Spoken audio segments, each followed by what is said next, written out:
Dieu nous a donné le culte comme un privilège. Amen. Dieu soit loué. Seigneur, nous te bénissons, Père très saint.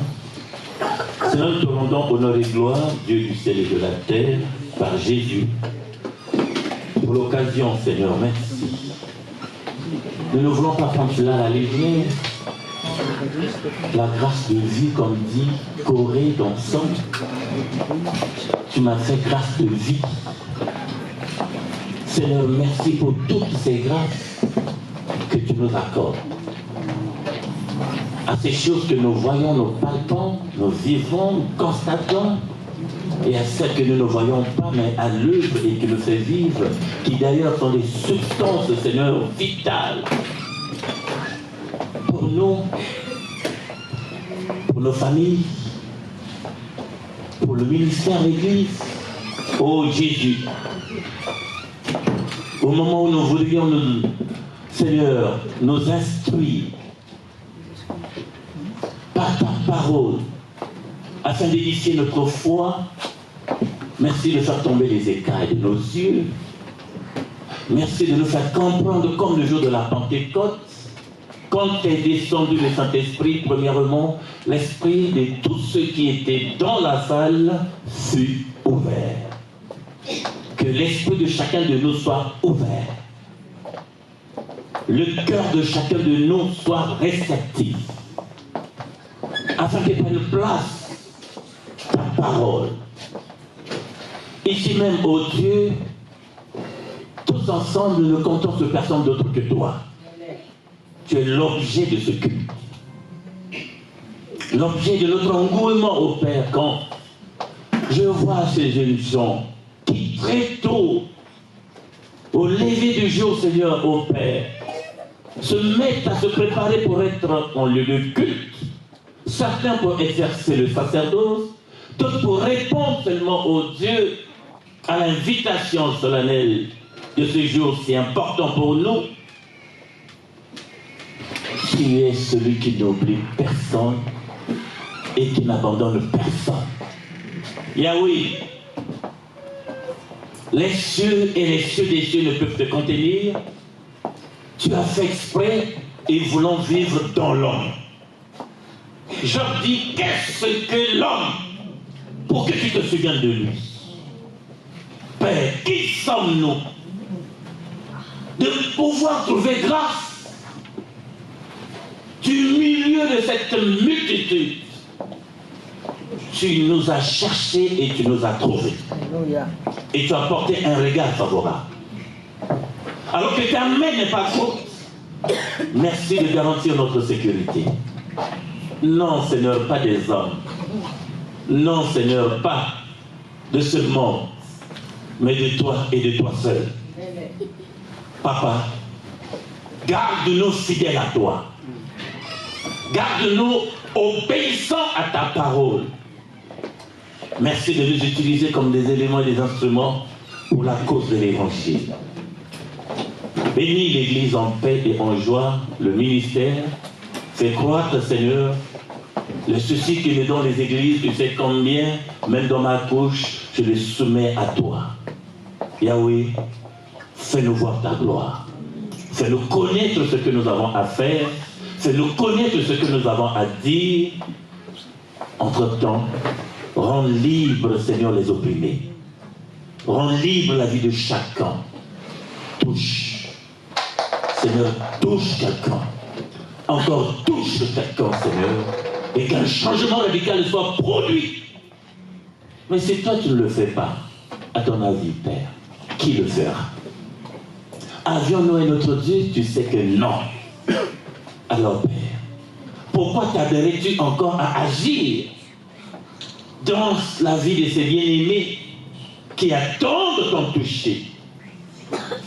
C'est comme ça qu'il a fallu qu'un jour, tu descendes et que tu viennes devant la piscine de Bethesda parce que tu avais vu un homme qui était là malheureux, qui était là sans secours, qui était là durant 38 ans.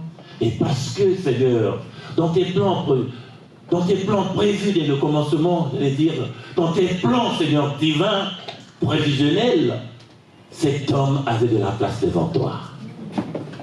celui qui n'avait pas de secours, celui qui n'avait personne pour le jeter dans les eaux lorsque l'ange descendait, attendait quelqu'un d'autre, plus qu'un ange. Ce matin, je pense à ceux qui ont des sujets préoccupants. Moi, le premier, ils attendent, Seigneur, ton intervention. Ils attendent ton intervention, Yahweh. Si ça ne dépendait qu'à moi, je le ferais. Mais tu m'as soumis à des limites. Mais toi, tu es illimité. Tu es illimité. Seigneur, c'est comme ça qu'Abraham, dans une attente interminable, a vu et a saisi ton passage.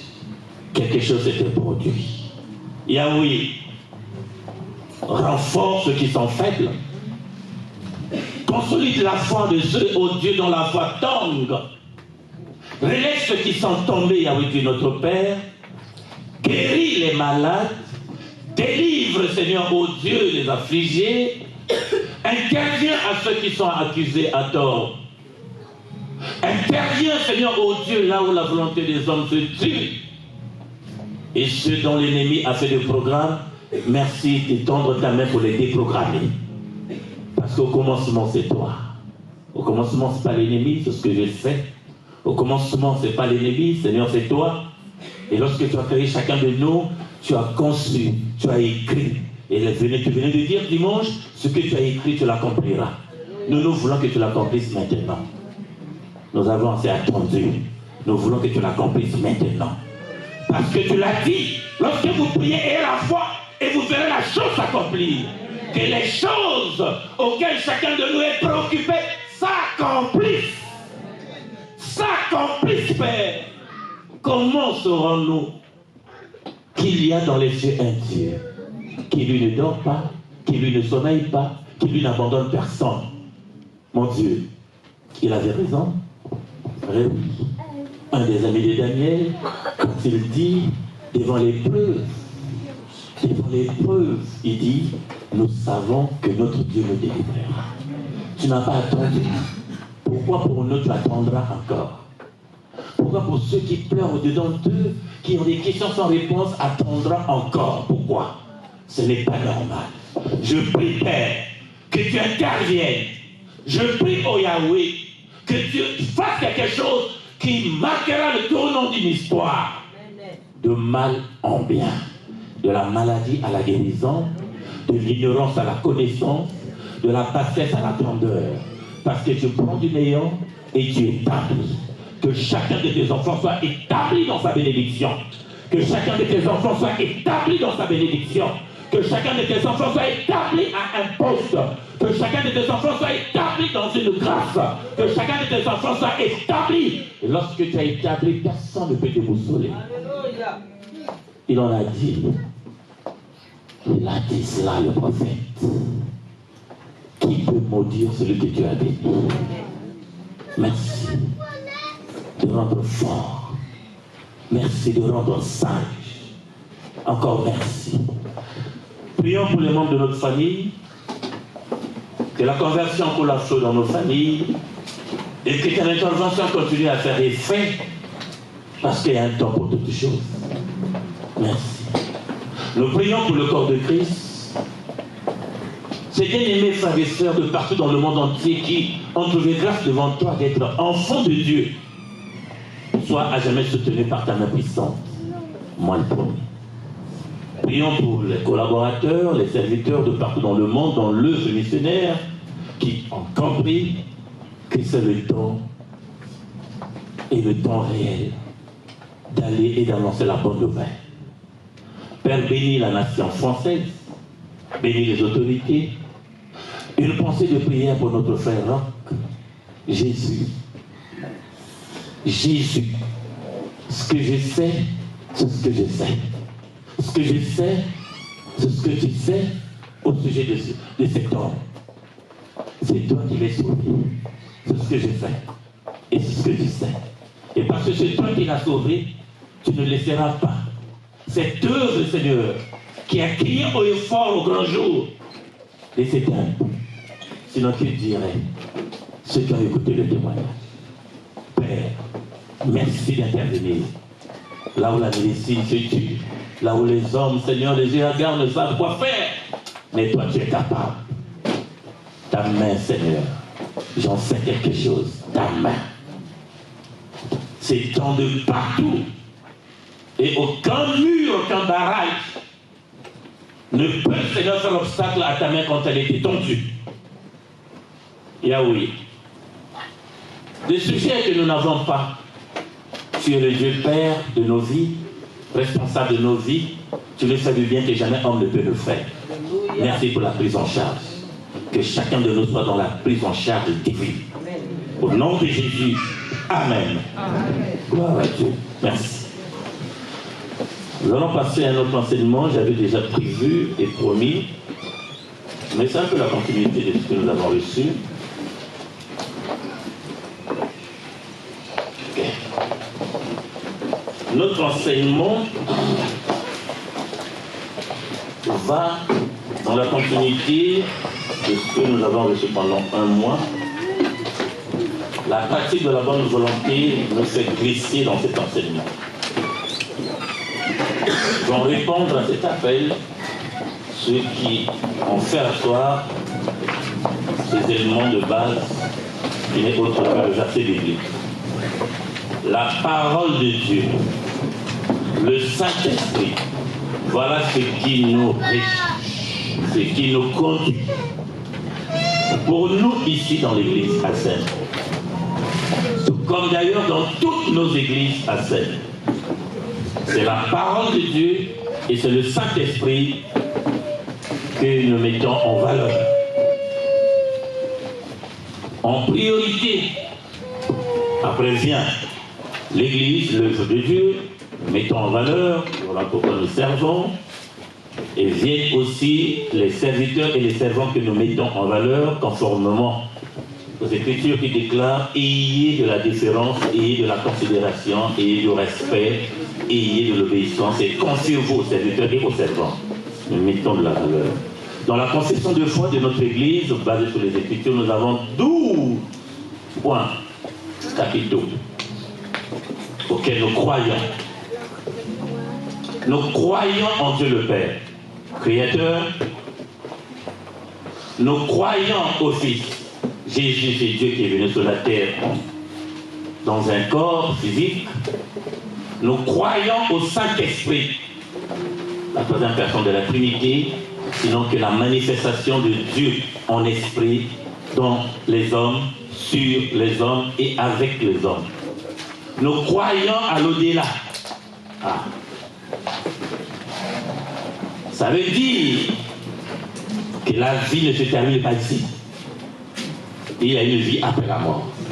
Et Jésus a fait mention de ça. Donc nous croyons cela. Dans ce qu'on se prépare, et la promesse qui nous attend en permanence, la vie éternelle. Qu'on vive 100 ans, gloire à Dieu. Qu'on vive 969 ans, comme Métouchéla. Qu'on vive 777 ans, comme les mecs. Qu'on vive 365 ans le plus jeune. Je demanderai à Gauthier de nous donner le nombre de jours, 365 ans, nombre de jours comment? Alléluia. Ah, les mathématiciens. Amen. Quand on vive 365 ans comme Enoch, ce n'est qu'un minimum aux côtés de l'éternité. Non, soyons conscients, frère. Jésus n'a pas parlé à son peuple pour flatter, pour amuser la galerie ou pour faire peur. Mais il est venu révéler le royaume. Il est venu révéler le Père. Il est venu se révéler. Ça passe? Ok. Ainsi donc, par rapport à ce thème que j'ai titré « L'appel de Dieu ». Ça va nous aider. Hein? L'appel de Dieu. Nous allons voir les différents types d'appels. Les appelés, les élus et les non-appelés.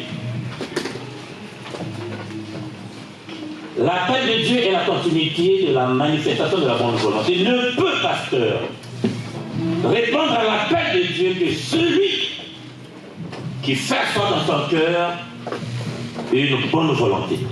Parce que l'on peut refuser aussi l'appel de Dieu.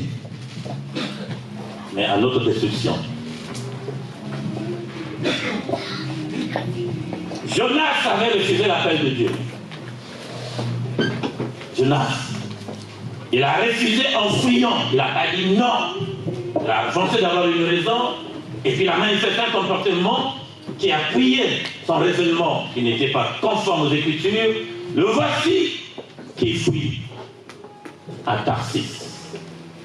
Dieu a appelé Jonas pour qu'il aille à Ninive. Lui, à son tour, devait aller lancer un appel. Monsieur a fui. Il a vu un bateau pendant qu'il était dans son état subjectif.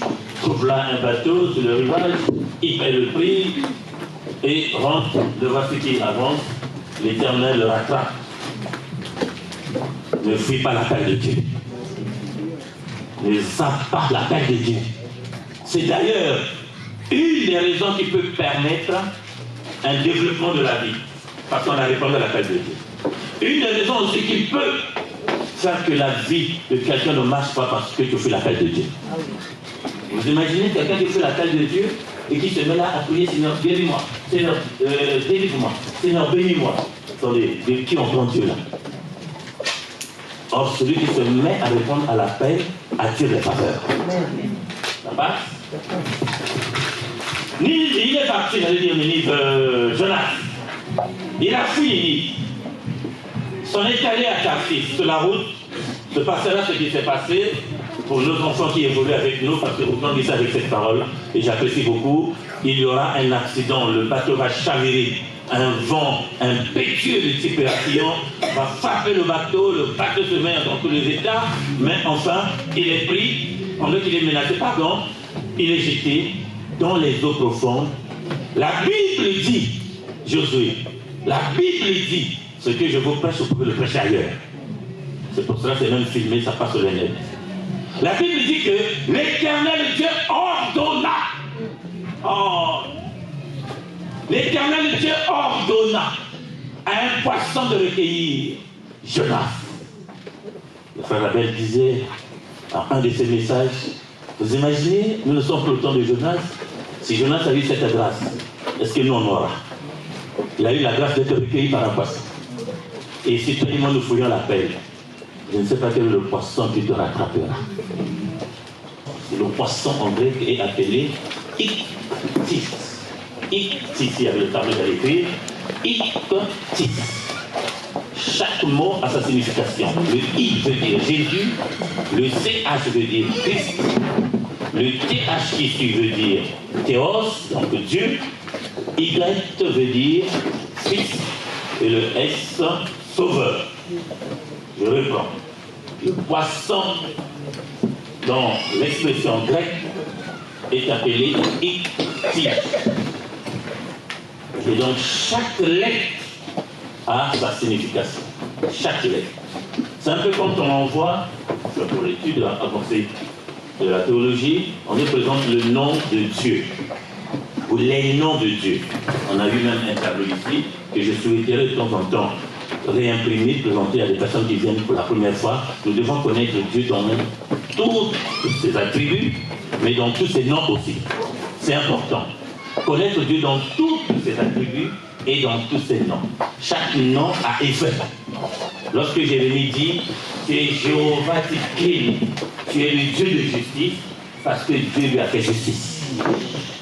Et donc, celui qui sent une oppression, qui vit une période de pluie, d'accusation continue, fait appel à la justice de Dieu. Et c'est beau de faire appel à la justice de Dieu. Quand Dieu descend, il descend avec son épée. Alléluia. Parce que tu dois connaître la paix. Il faut savoir saisir Dieu, l'appeler en son nom. Lorsqu'Abraham dit, je vais sortir d'enseignement, non. Lorsqu'Abraham dit, l'Éternel Dieu se pourvoira, ça va, Natas? Ok. L'Éternel Dieu se pourvoira. Jéhovah Jireh. Dieu s'est manifesté comme le pourvoyeur. Moïse dit à Dieu, tu m'envoies, mais ces gens-là, enfin les anciens, pardon, me demanderont quel est son nom. Quel est son nom? Jean-Claude Fosselis, connaître Dieu. Et dans le temps évangélique, nous avons un nom. C'est le nom de Jésus. Amen. Donc quand je proclame le nom de Jésus, il faut que j'en connaisse le contenu du nom de Jésus. Et les effets que le nom de Jésus produit. Avec forte conviction. Celui à qui appartient ce nom, regarde, oui, il m'invoque par rapport à ce nom parce qu'il me connaît. Amen. Jean 8, 31, vous connaîtrez. Alléluia. Et il vous rendra libre. Ah, j'ai sauté quelque chose. C'est Jésus. Vous connaîtrez la vérité et la vérité vous rendra libre. Jonas a fait la paix. Dieu ordonna à un passant. Dieu ordonna. Nous devons croire que les cieux et la terre et tout ce qui le renferme est sous l'autorité de Dieu. Donc, n'aie pas peur d'un chat. C'est des chrétiens qui ont peur des chats. Ils peuvent marcher bien. C'est vrai qu'un chien vient. Au nom de Jésus. Au nom de Jésus, ne serait plus. Le chien, quand tu es dans cette position, il vient vers toi. Encore, n'aie pas peur des cafards. Non, soyons gentils. Tu peux pas dormir dans la maison parce qu'il y a des cafards. Mais les cafards doivent vivre aussi. Peut-être pas dans ta maison. Mais avoir peur de cafards, c'est un problème, quelqu'un en train de rire, parce que tu sais quelle est ton attitude devant les cafards. Il y en a qui abusent pour aller appeler quand même des hommes de l'église. Moi, je ne les appelais pas hommes de Dieu, des hommes de l'église. Le pape, c'est un homme d'église, les prêtres, c'est des hommes d'église. Les pratiquants, les praticiens, c'est des hommes d'église aussi qui font semblant. Ils viennent après, ils prennent des choses, ils mettent dans la maison. Non. Dieu ordonna. C'est comme la bénédiction, il faut que Dieu ordonne. Je peux pas proclamer la bénédiction. Mais celui qui bénit, ce n'est pas le pasteur, le fait. Il faudrait que nous le sachions. C'est Dieu qui bénit. Et donc, la parole que nous avons reçue, c'est le trouve à sa place. C'était la conclusion un peu vendredi. La parole reçue, la parole donnée, la parole écoutée, c'est le trouve à sa place dans nos cœurs. Crois bon que je déclare, le pasteur ne fabrique pas les miracles. Il faut les cas bien. C'est dans le cas cédé. Donc j'appuie, je mets l'accent. Dieu ordonne. Paul déclare, les bénédictions viennent d'en haut, d'auprès du Père de lumière, le Père céleste. Or, dans l'histoire de la bénédiction, Deutéronome 28 nous a révélé qu'il fallait obéir, Deutéronome 28, verset 1 à 14. Et au verset 30, chapitre 30, pardon, de Deutéronome, on donne les conditions et on donne le libre arbitre à chacun de faire le choix. Mais Dieu ne laisse pas le vide, il dit, je vous conseille de vous pencher du côté du bien. Afin que je vous bénisse. Ah. Afin que je vous accorde les bénédictions. Donc en un mot, c'est la parole. Cette parole a-t-elle été obéie, respectée? Les proclamations que fera Moïse à la fin a eu effet sur les 12 tribus. Mais d'abord la parole. Dans les 12 tribus là, il y avait à la tête Ruben, Manassé, etc. 12, vous le savez bien. Et derrière eux, c'est les enfants, les petits-enfants, et etc. Alors les effets devaient se produire à condition seule que d'abord la parole. Tu veux quelque chose? D'abord la parole. Tu veux quelque chose? Laisse la parole dans ton cœur. Accepte et agis.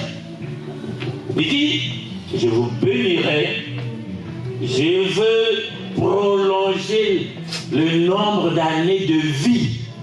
Ah, voilà le secret pour vivre longtemps. Je ne le dis pas par orgueil. J'ai la foi que je vivrai longtemps. Ma foi ne doit pas me déranger, c'est ma foi. C'est ma foi. J'aime Jésus.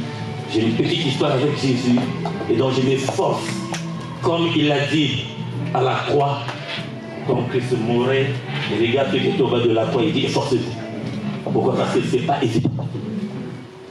Ce n'est pas la facilité, la vie chrétienne, hein? Ce n'est pas la facilité, ce n'est pas des bonbons. Ça demande des efforts. Regardez le matin, il faut laisser le lit. Comme par hasard, le sommeil vient, un bon sommeil, là, c'est à 5 h du matin. Bon, tu dois te lever. Tu es là, le pasteur David aussi, il faut que j'aille à l'église. Vraiment, si je ne vais pas, il va m'appeler. C'est pas à cause du pasteur David. À cause de ton Dieu. Amen. Alléluia. Il faut des efforts. Il faut des efforts pour faire le jeûne. Il faut des efforts pour obéir à la parole de Dieu. Il faut des efforts pour donner l'offrande malgré que la conjoncture est telle. Voilà, ne soyez pas trop calcul, mais il faut des efforts et toujours des efforts. Jésus n'a pas manqué de mots. Il est le verbe. Il est le pédagogue. Il dit efforcez-vous. Il faut que je me force à faire la mission. Si je ne me force pas, mais je viens rester en France, j'ai des bases ici. Je ne vais pas consulter ma base, mais j'ai des bases ici. Alléluia. Mais je dois me forcer à honorer celui qui m'a appelé. Alléluia. Quelqu'un va se forcer maintenant à respecter le programme de jeûne de tous les vendredis. L'appel de Dieu. Pendant que Dieu avait ordonné aux poissons de recueillir ce gamin, ce jeune, et Jonas, et le poisson fait volte-face, donc un détour, une direction opposée de Tarsis, le poisson va le vomir sur les rives de Ninive. Frère, c'est un miracle. Ce que tu crains, c'est ce qui arrivera. Nous ne servons pas que nous voulons servir, pas qu'on avait un programme de servir, mais c'est que dans le plan de Dieu. Ce que nous redoutons, nous sommes dans la mission.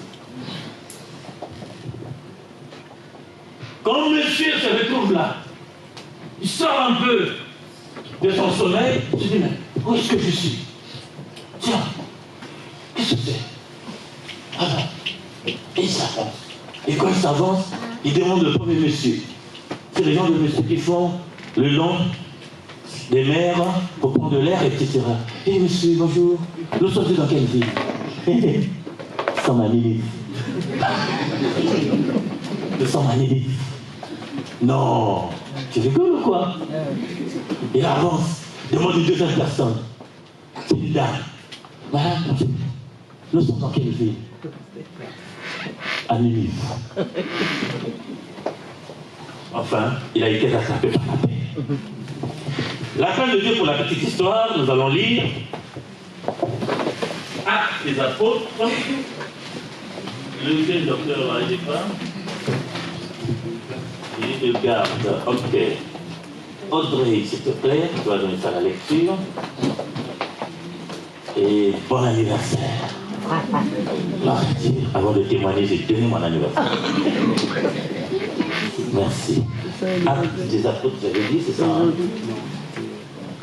Oui, c'est une longue lecture, nous allons suivre, je vous en prie. C'est toujours sérieux ce que nous donnons du haut de la chaîne. Toujours sérieux.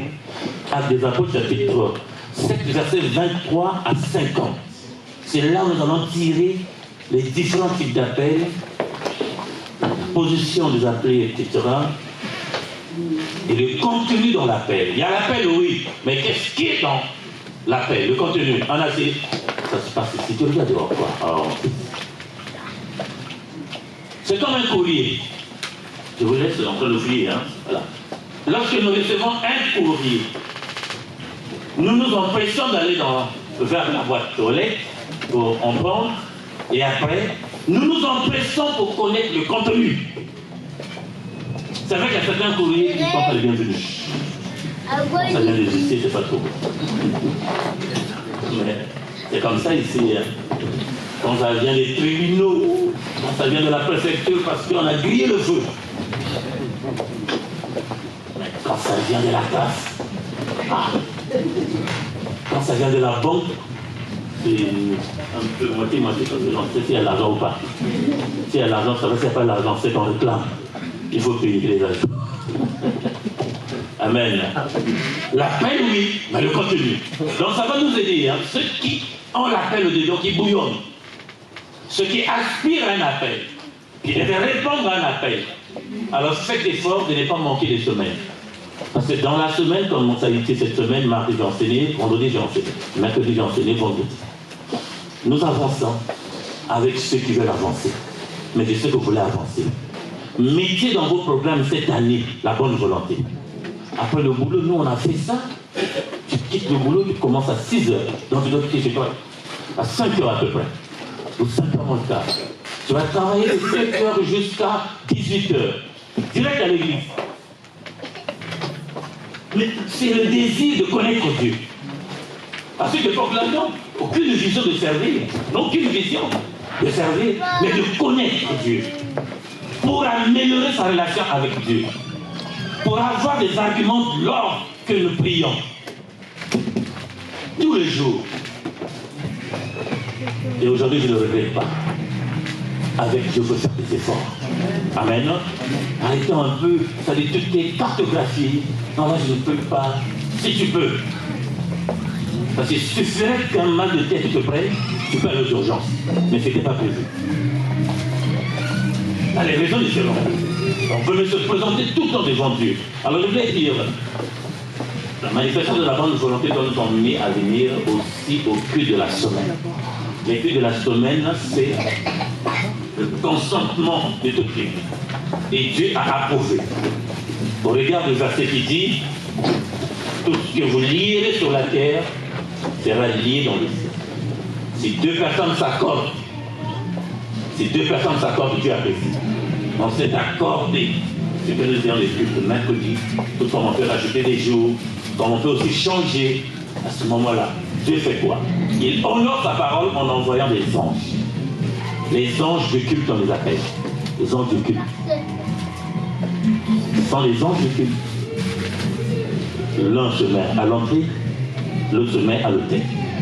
Les anges de culte. Lorsqu'on a dit Amen, puisque Dieu envoie toujours deux.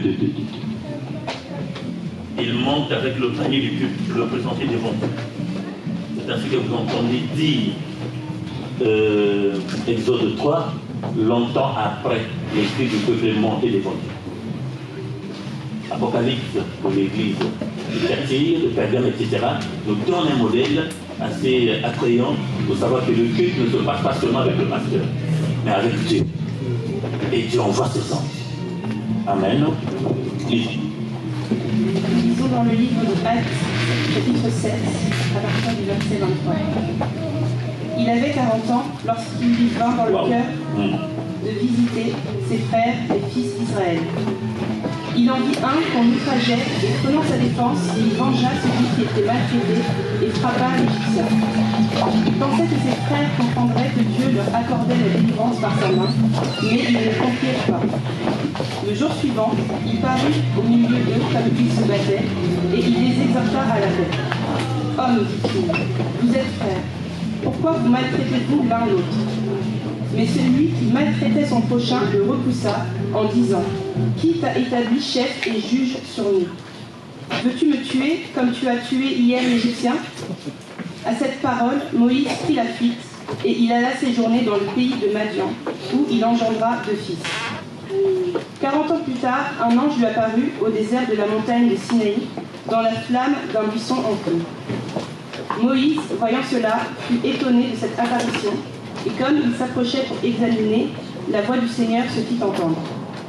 « Je suis le Dieu de tes pères, le Dieu d'Abraham, d'Isaac et de Jacob. » Et Moïse, tout tremblant, n'osait regarder. Le Seigneur lui dit, « Ôte tes souliers de tes pieds, car le lieu sur lequel tu te tiens est une terre sainte.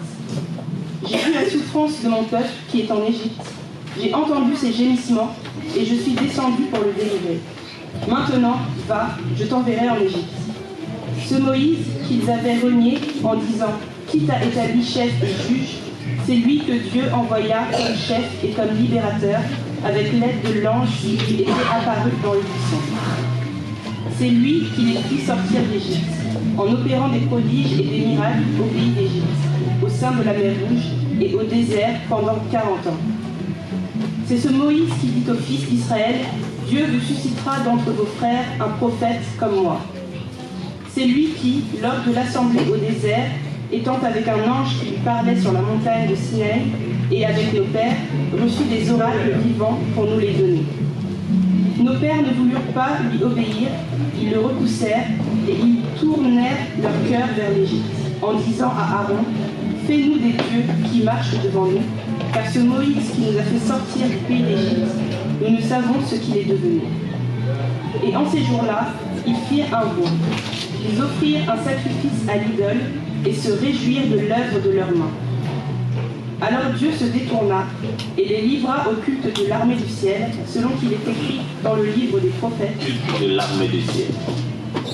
M'avez-vous offert des victimes et des sacrifices pendant 40 ans au désert, maison d'Israël? Vous avez porté la tente de Moloch et l'étoile du Dieu enfant. Ces images que vous avez faites pour les adorer. Aussi vous transporterai-je au-delà de Babylone.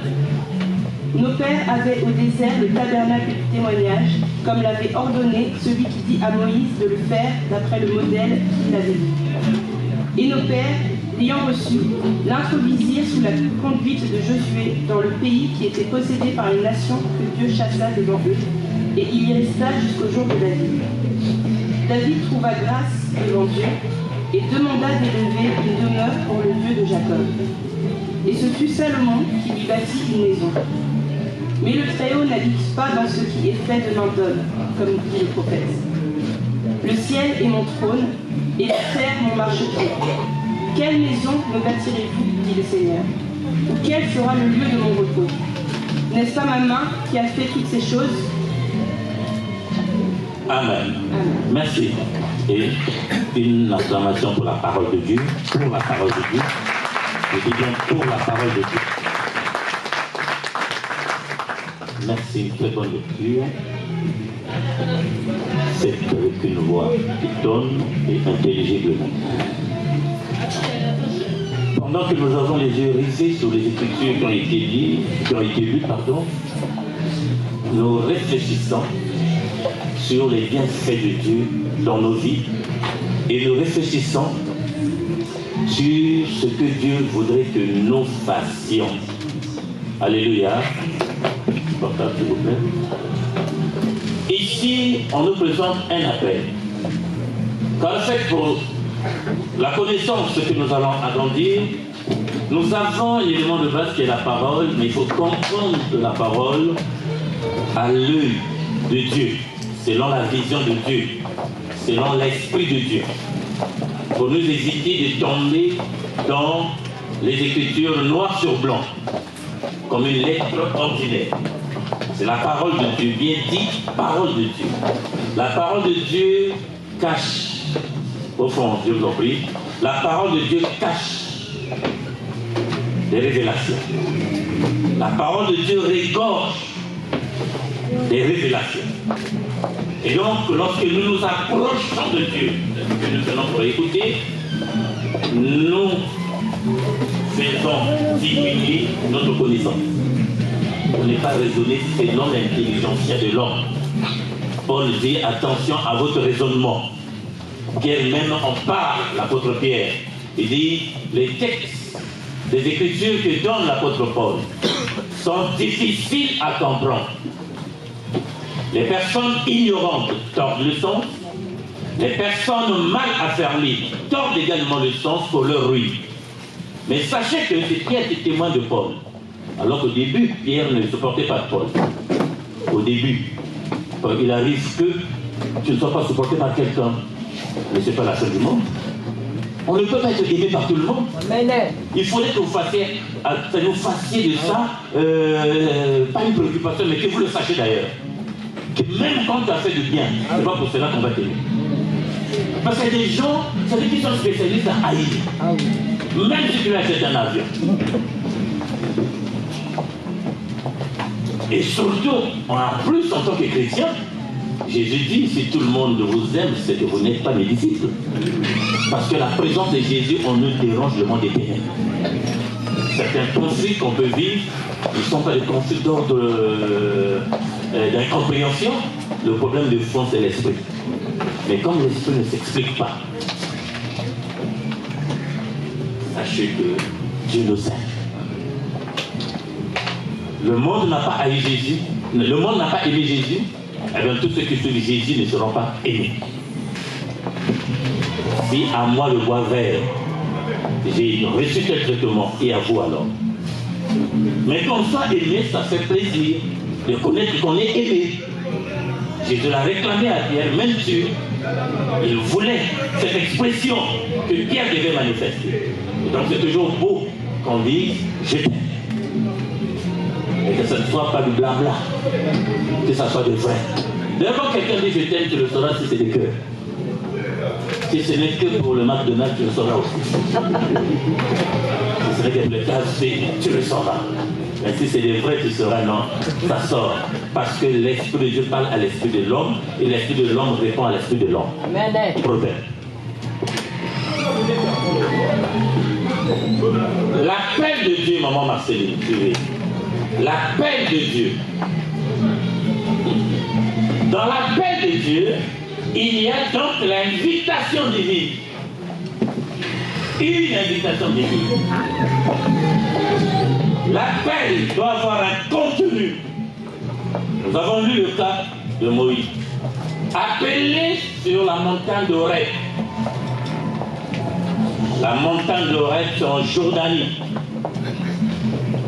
Appelé, il y avait un contenu. J'ai dit, un enfant, je vais appeler, j'appelle un enfant, il s'approche, l'enfant viendra, les yeux hagards, ne sachant pas pourquoi on l'appelait. Et encore dans l'appel, la tonation de l'appel peut indiquer si c'est un bon message ou c'est des blagues. Mais enfin, on s'approche pour que le contenu soit révélé. J'ai dit Yaya, viens. Il viendra, ne sait pas pourquoi il va venir d'abord, et ce n'est qu'après que l'appel révélera le contenu. Quand on est appelé par Dieu, il y a un contenu que tu dois recevoir. Trop de personnes disent Dieu m'a appelé. Trop de personnes qui sont, c'est-à-dire dans une expression commune, Dieu m'a appelé. Et il a dit quoi? Rien. Bien, véritablement Dieu appelle. Mais qu'est-ce qu'il a dit? C'est pour cela que je voudrais que notre Église, avec les nouvelles dispositions cette année, nous ayons encore plus de connaissances sur la notion d'appel. Comme nous l'avons sur la notion de l'offrande. Mais mettons en pratique. Moïse vient. Moïse était occupé dans son travail de paître les brebis de son beau-frère Jéthro. Beau-père Jéthro, merci. Tant pour moi. Et donc la surprise serait de taille de voir une touffe d'arbustes. C'est ça le buisson. Ce n'est pas un arbre, c'est des petits arbustes qui regroupés. Du milieu de cette touffe, une voix retentit. Moïse, Moïse. Curieux se retourne et il avance. Première indication. Ôte tes souliers. Réponds-toi. C'est parce qu'on montre quelque part les églises, surtout à Saint-Denis. Vous avez tout type d'églises. Il y en a pour rentrer, il faut enlever d'abord les sandales. Un ami, un Européen, me disait, quand j'aurais plus de travail, j'aurais quand même quelque chose à vendre. Il dit quoi?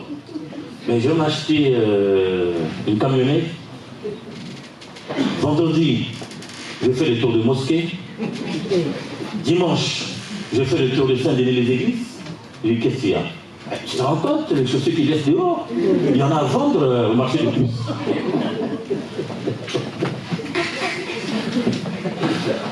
Mon Dieu. Ah ben oui, pour ramasser tout ça, je me serais du pognon.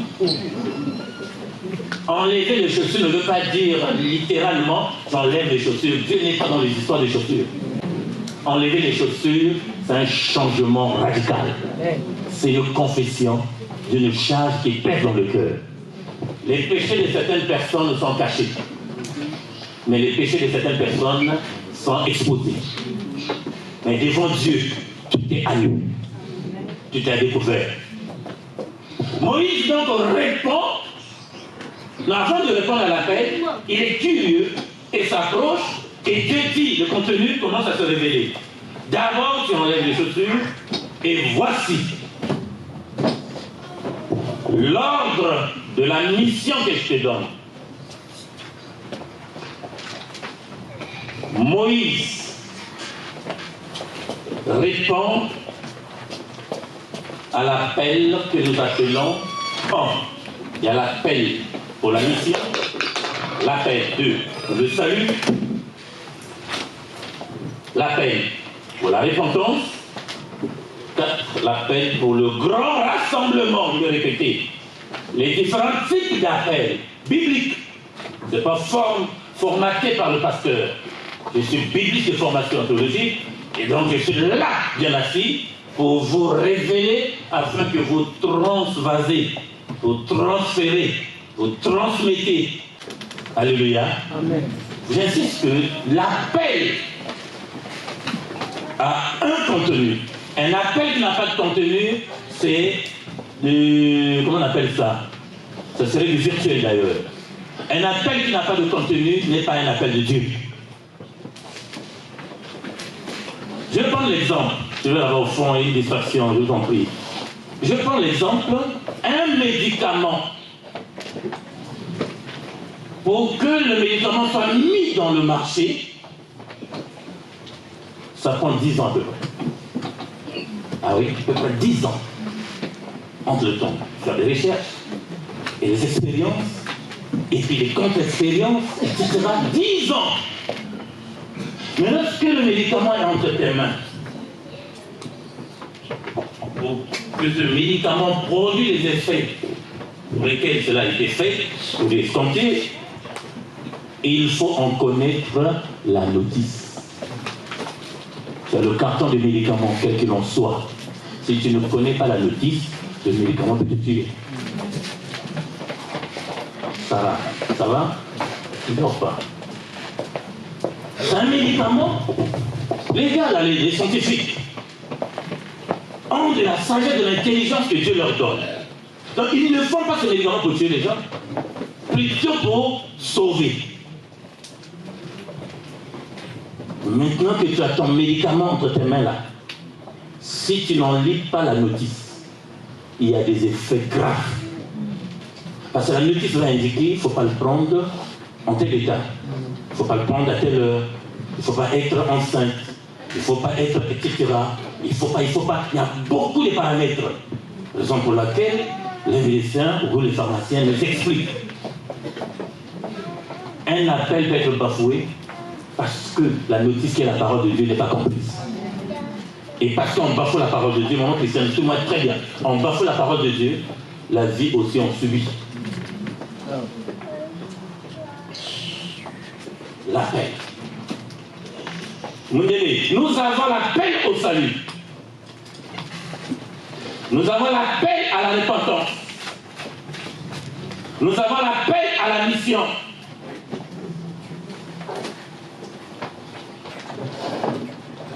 Nous avons l'appel au grand rassemblement. Et nous avons l'appel pour l'église locale. Ah. Il y a différents types d'appels. Papa beau. L'appel au salut. Je développerai cela après, mais je veux balancer en surnageant. Pierre a prêché l'appel au salut. Acte chapitre 2. C'était l'appel au salut.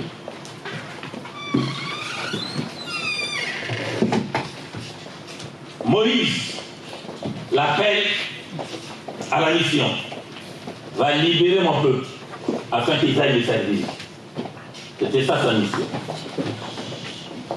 David, 1 Chronique chapitre 28. L'appel pour l'église locale, pour le temps. Ce que je ne cesse de répéter au fort tous les jours, cotisant, bâtissant le temps, pour la gloire de Dieu. Nous avons l'appel à la repentance. Noé, merci. Noé a prêché le message de la repentance. Et je vais vous dire quelque chose de beau. De tous les prédicateurs qui ont existé jusqu'à Jean-Baptiste, Noé était le plus grand. Parce qu'il a prêché 100 ans. Maman dit, ça va? Il a prêché 100 ans. Un siècle durant. Il n'a pas prêché la prospérité. Il n'a pas prêché la délivrance. Il n'a pas prêché la guérison. Il a prêché la repentance. Et Jean-Baptiste vient, il a pris ce message. La Bible qualifie Jean-Baptiste comme Noé, ce prédicateur de la justice.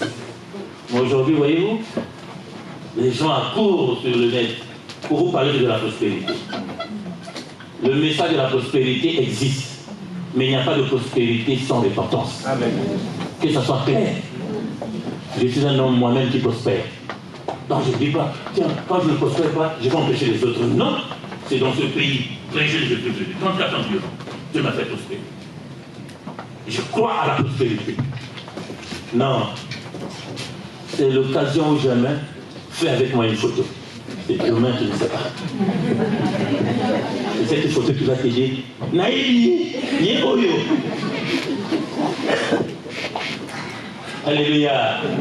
Maintenant, je parle d'un message, d'un évangile de prospérité, d'un évangile de puissance, d'un évangile vivant, évangile éternel, dont je ne dois pas me contenter de dire que non, ça suffit ce que Dieu m'a donné. Non, mon lendemain serait meilleur.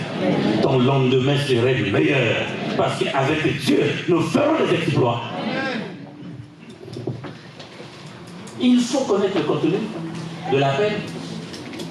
Et là, j'aborde l'appel au salut. Non, l'appel à la mission, pardon. L'appel à la mission. C'est ce qui nous a indiqué le texte de Moïse. Moïse, dont le nom veut dire tirer des eaux. J'ai expliqué vendredi ici, le nom de Samuel veut dire Dieu m'a secouru. Samu, les médecins ont tiré ça dans la Bible. Samu. Parce que Samu, c'est secourir. E-N, c'est Dieu.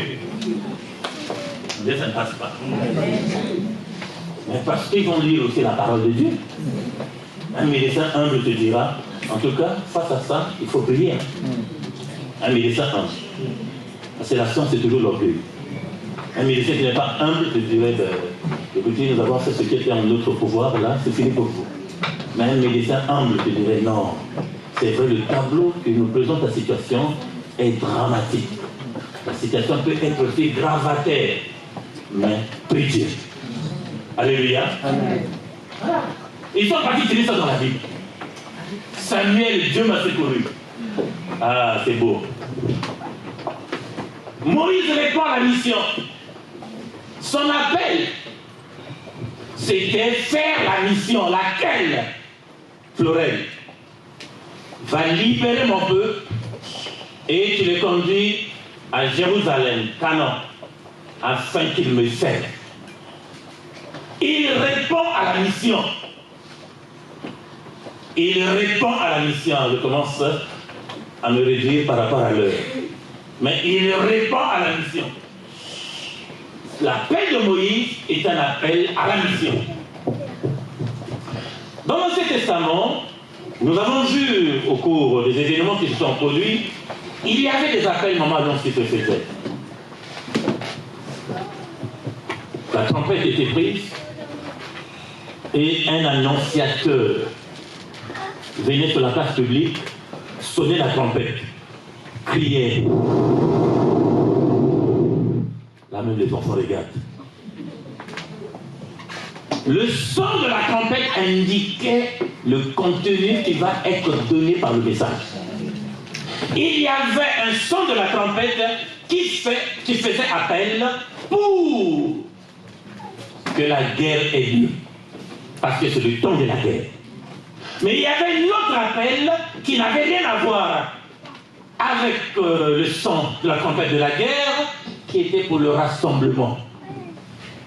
On appelle cela appel du grand rassemblement pour l'instruction. Parce que Moïse voulait instruire le peuple. Moïse voulait éduquer le peuple, voulait donner un canevas, un travail à faire. Josué l'a fait. Quand il sent la trompette, il dit, ainsi dit l'Éternel, lorsque vous arriverez instruction devant le mur de Jéricho, telle attitude. Vous ne prendrez pas des armes. Cette fois-ci, ainsi dit l'Éternel, nous allons louer, nous allons faire le tour. Dimanche est un appel pour le rassemblement pour nous, mais à titre d'instruction. Et c'est bien de donner du temps à la parole. Il y a un appel du grand rassemblement qui nous attend, c'est le grand rassemblement dans les airs, avec le maître absolu, Jésus de Nazareth.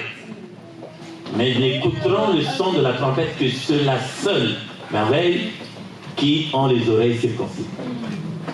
C'est la Bible dit dans 1 Thessaloniciens, le son de la trompette sonnera, d'autres n'écouteront pas. Ah, c'est grave, hein? De deux qui seront sur le lit, un sera pris, un restera. Problème, si l'oreille ou les oreilles ne sont pas circoncisées, on n'écoutera pas le son. Des vivants et même des morts. Les morts qui sont morts en Jésus écouteront le son de la trompette.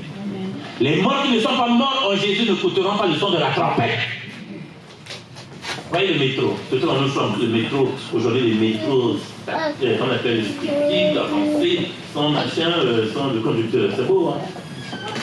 Quand la trompette sonnera, ceux dans le métro qui auront les oreilles circoncises seront pris. Le métro continuera sans le conducteur. Imaginez la suite. Les Américains qui croient à la prophétie, dans leur système de la gestion des compagnies aériennes, lorsqu'ils prennent des pilotes, ils prennent les CV, ils regardent, et quand ils font le planning, ils mettent dans chaque avion un chrétien et un païen.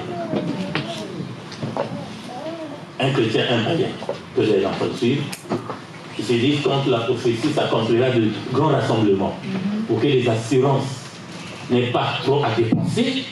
Avant, le pilote qui est chrétien partira. Celui qui est païen continuera d'en faire.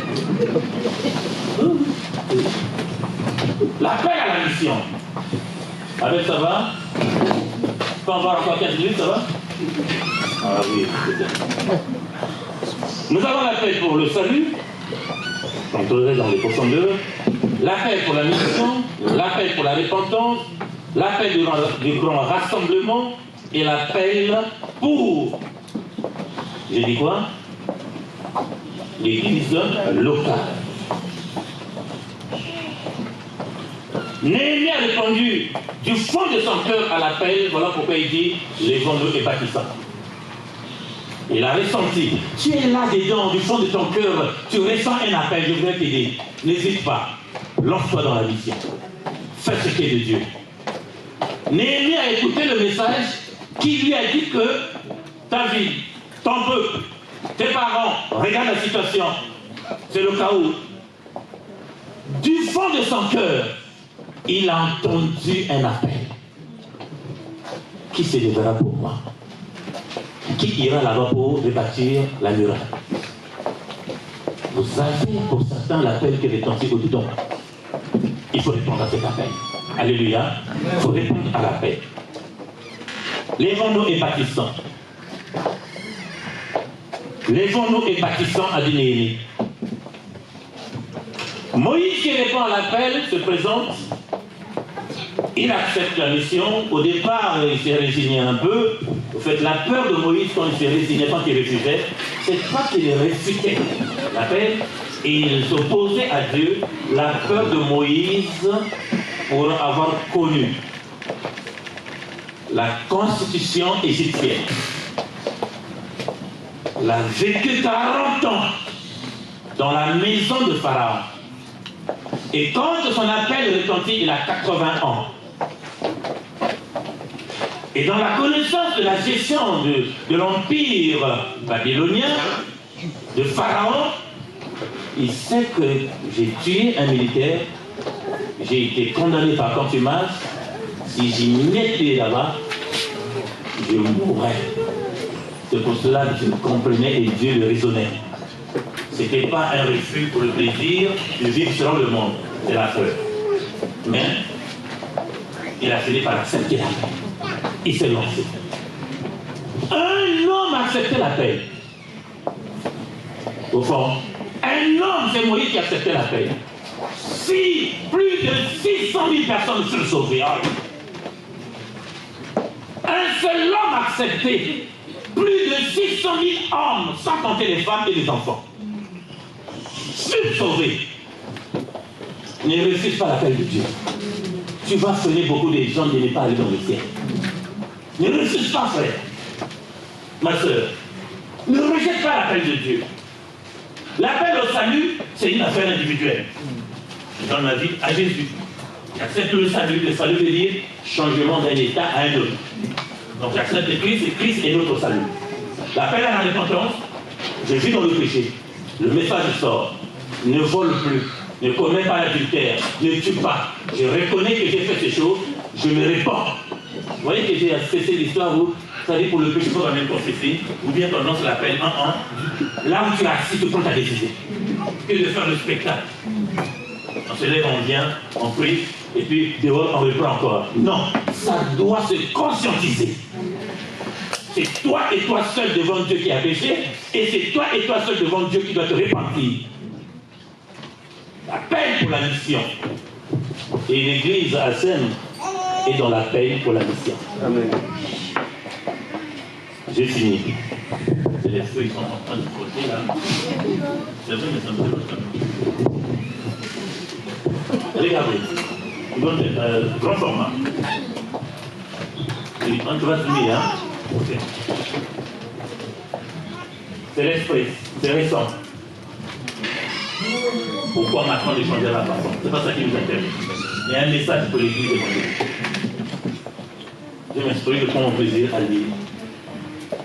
Un prédicateur américain a dit attention, un bon prédicateur doit avoir la Bible en étoile et le journal avec un là-dedans, beaucoup de livres, je lis pour ma propre connaissance. Essayez à se tomber dessus. Je veux vous le lire, vous allez être remarqué. Quelle est la position de la France par rapport à l'église évangéliste? Je vais encourager les évangélistes. Et ça, pour que la France reconnaisse ça, c'est un travail de longue haleine. Quand nous connaissons la vie chrétienne, ce n'était pas ça. Considéré comme des sectes, comme des gourous. Mais aujourd'hui, la chose a changé. Amen. Les débats là, quand ça viendra dans ma vie, je serai. Moi, je veux parler pour l'église. Les difficultés des salles. Oui, on me donne là une occasion de parler comme j'aime parler aussi. Alors, je vais lire, les paroles, je vais terminer, puis nous continuerons. L'incroyable percée des évangéliques. L'incroyable percée des évangéliques. C'est tellement long que je ne peux pas tout lire, je ne peux pas gêner l'action des acteurs du culte. Je prends quelques paragraphes.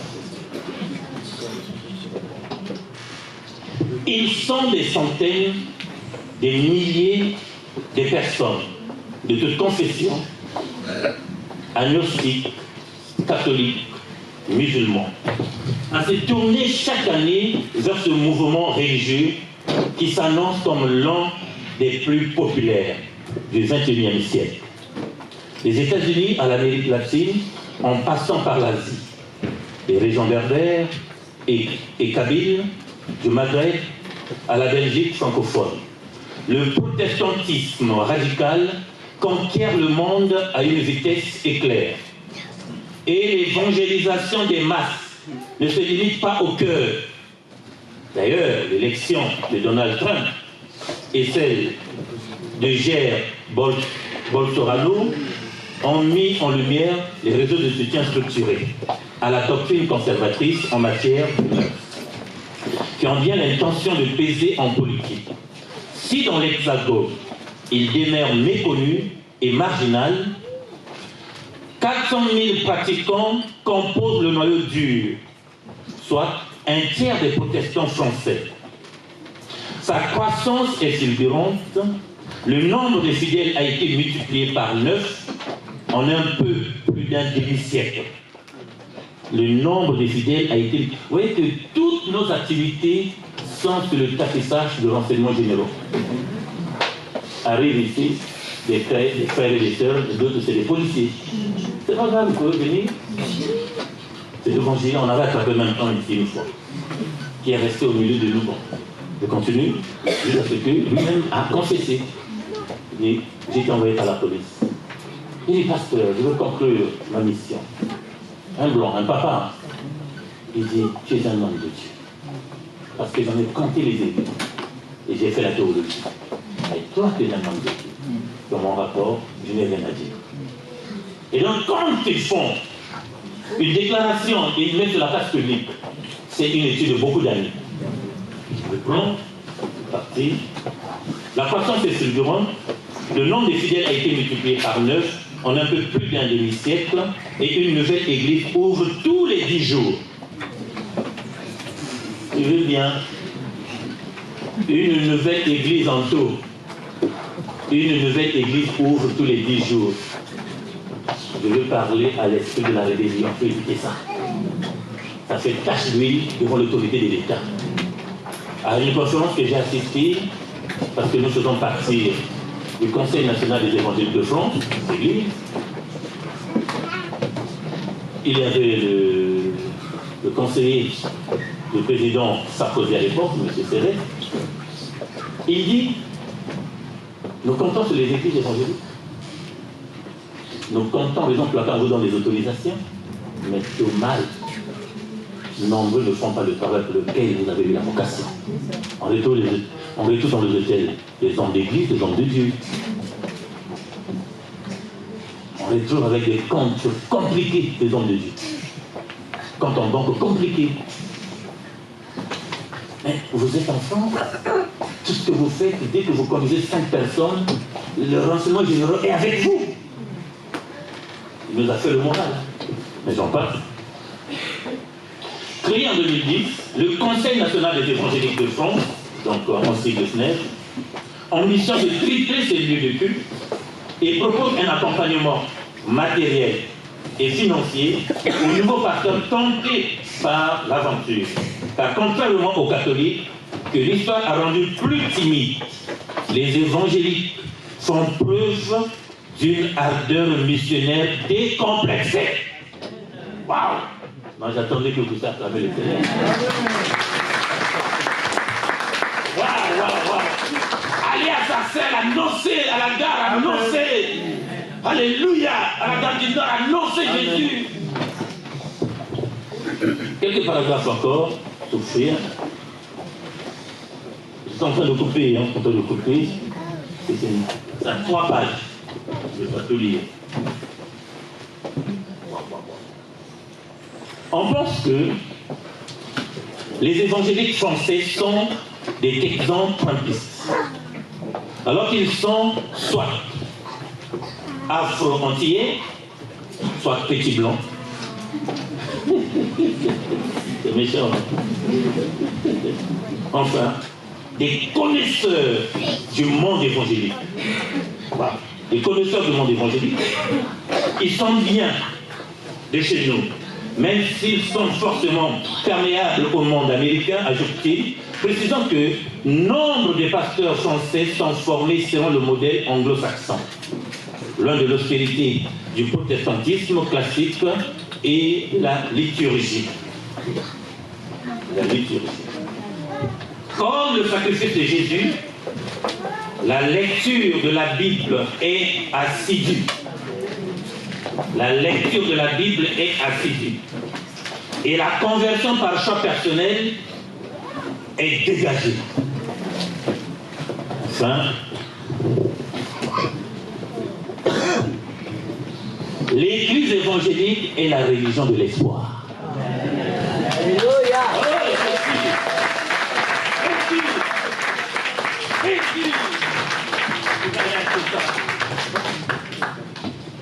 L'Église évangélique est la religion de l'espoir. Peut se transformer en foire au miracle lorsque le pasteur proclame la guérison. Waouh, waouh, waouh, waouh. Conclusion, ce courant moderne parviendra-t-il à s'implanter dans notre pays qui est catholique? Alors que le gouvernement prévoit d'amender la loi de 1905 pour restructurer l'islam de France et pour restructurer l'islam de France et que les principales religions du pays soient consultées. Le Conseil national des évangéliques de France a fait savoir qu'il désirait également participer au débat afin de faire vivre et faire valoir très concrètement le principe de laïcité de façon sereine et équitable. De là viendra peut-être le salut. Alléluia! Je suis en train de dire à mon épouse et à nos enfants la semaine, quand le débat arrivera à l'aimer, je serai là-bas. Et donc j'étais en train d'aménager un peu un plan, etc. Quand hier, dans mes courses, je tombe sur ce livre, j'ai des arguments. C'est là-bas qu'il faut amener la Bible. Les versets ne vont pas tout comprendre. C'est ça qui va parler. Les intercesseurs, vous allez prier pour moi. Que le feu sorte ce jour-là. Alléluia. Enfin, je vais m'arrêter, que Dieu vous bénisse. Amen.